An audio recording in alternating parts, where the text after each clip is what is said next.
Ireneos Rudnicki was born on the 21st of February 1922 in Warsaw. He came of age in a time of transition, and by 1940, Irek was finishing high school and Poland was again at war. It was during his higher education studies that he joined the Polish Underground Home Army, and in 1944, he fought for Poland as part of the Warsaw Uprising. In the morning, I'm notified that today is the Warsaw Uprising alarm. I have to go to my starting station. The location is the home of my fellow soldier, and it's safe because his parents are Germans not suspected of aiding the Polish uprising. About 20 young men gather and await orders throughout the evening and night. In the morning, a messenger from headquarters informs us that the uprising is called off and we must disband and wait for the next alarm. The real alarm comes several days later on August 2nd. There was fierce fighting for 63 days. Irek was wounded in battle, suffering burns to his face and almost dying from a shrapnel wound to his arm caused by a grenade. In early October, as the uprising collapsed, he and his fellow soldiers surrendered to the Germans and were sent to a prisoner of war camp. Irek remained there until April of 1945. After the war, he continued his studies at the Royal Polytechnic and then in the Mechanical Engineering Department of the University of London, where he graduated with a Master of Science degree. It was during this time that he met and married his wife, Danuta Piwońska.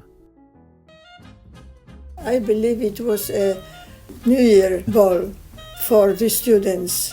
There was a line to me to dance, and among them Bo Dziadzia, and I danced with him. Then I met him again, and he invited me to go with him for a Polish film. Then he invited me for playing tennis with him, and we started to meet more often. And then he proposed to me. When we were in Michigan, in Detroit, was a dance, and she was elected the most beautiful for all Polish girls.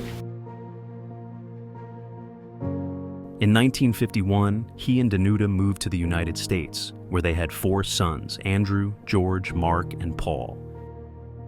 After initially arriving in Detroit, Michigan, in 1958, Irek moved with his family to California, where he worked in the aerospace industry, eventually ending up at Aerojet.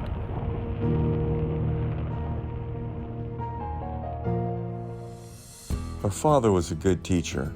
For example, he taught us how to drive. One day on a trip out to the desert, he decided to teach us how to pass on a 2-lane highway. He said the problem was most people got into the oncoming lane and then started to accelerate. But the secret was to accelerate before you got into that lane. So we were going up a hill. There was a truck in front of us doing 70. He cranked up the old family station wagon to 90. And right when he reached the rear end of the truck close to the top of the hill, pulled into oncoming traffic, just as a big rig came over the hill. He turned to us, said, "He's bluffing," finished the maneuver, just as the big rig came barreling by. We were shaking, the car was shaking. He just calmly kept driving on, nerves of steel. He was a man who touched 2 millennia. From the tumult of the early 20th century to the marvels of a digital world, his life spanned the most transformative era in human history. His century-long journey was a living chronicle of humanity's greatest changes, a bridge between worlds unimagined by each other.